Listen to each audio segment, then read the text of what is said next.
retire without presenting you with a gift from all of us. Not yet. Not yet. First, I'm going to start. Harry has something beautiful that he'd like to share first.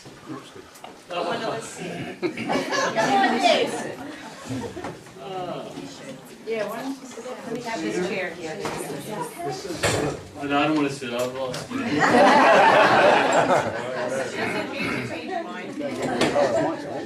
This is a note. It's not a farewell. It is a little bit. It's a sort of a thank you. It's sort of a note to tell you that we love you. And it's from everybody here, the music ministry, plus other friends, Knights of Columbus, Respect for Life, Eucharistic Ministers. And with that, I got elected to read it, probably as penance. For promising to join the choir and never do it. I know. Shoulder didn't work. It worked. We're not completing the RCA. Well, I don't want to get into that. That's the Lord's hand. I can't give grace. Only one person. I plead nolo contendere. This is Latin. Latin. My Look at Latin all his teacher will face be and proud. crown. I'll just read it. Okay. Dear Msgr. Ricci, in your farewell note to the parish, you cite an adage. A pastor is only as good as his people want him to be or make him. This may well be true, but there's another dimension that we would like to offer. No one who has studied the history of the piano would deny the fidelity, clarity, workmanship, or brilliance of a vintage 1903 Steinway. Although the quality and integrity of this instrument's individual parts really do contribute to its exquisite sound, these hammers, strings, keys, frames, and pedals, in and of themselves, are no more than felt, wire, wood, and metal. They are, if you will, unassembled, unrelated entities, and remain so until crafted, molded, and painstakingly assembled by a skilled craftsman. Likewise as a parish. We all realize that our divine craftsman has worked within this parish to make it what it is today.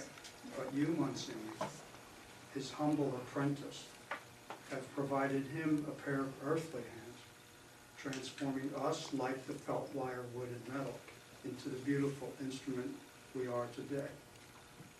Without you, we may have been and may have remained like the parts of that magnificent piano, unrelated, uncrafted, unmolded, unassembled, a collection of individuals and families living in or near Montgomery County, PA. This, we all know, we are not.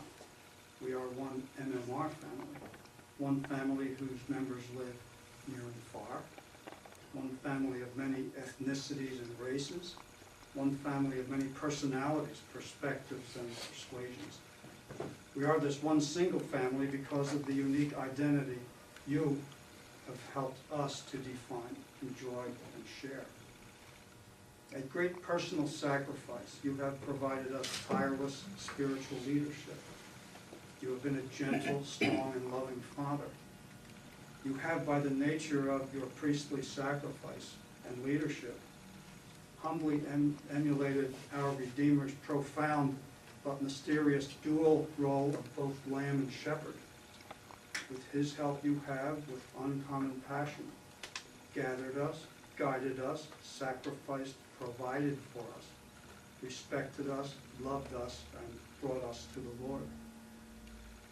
To thank you enough is a task beyond any of our capabilities. A similar challenge was expressed well by a Beethoven biographer attempting to describe the composer's piano sonatas.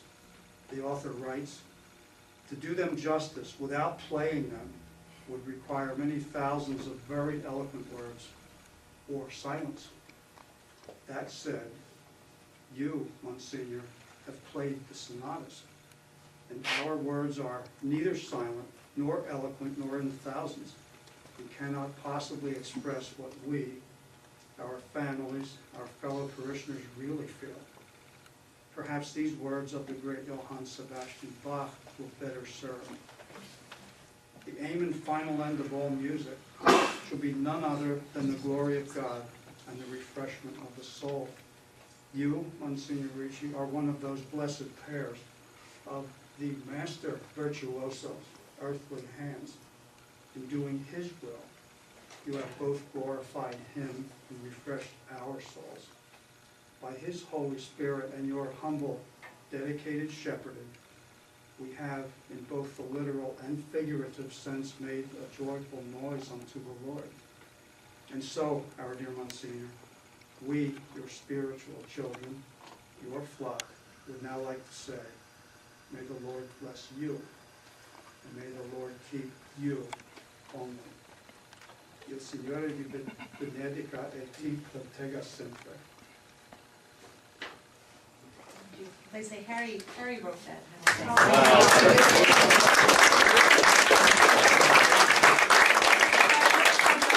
I didn't really write it. But I like to quote Bach.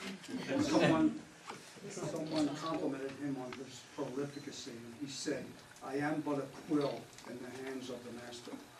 I'm just a quill here.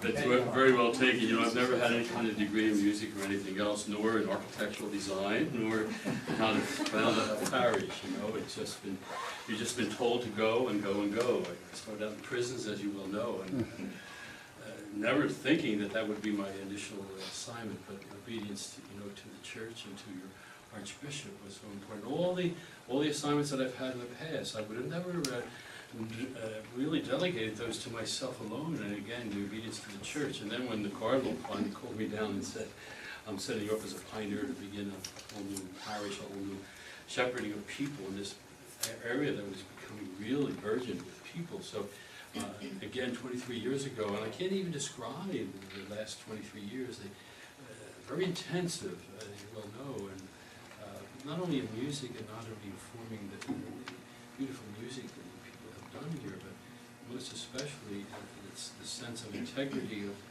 welcoming every person where they were and then taking them to where God wanted them to be by His grace, and that's what's so important.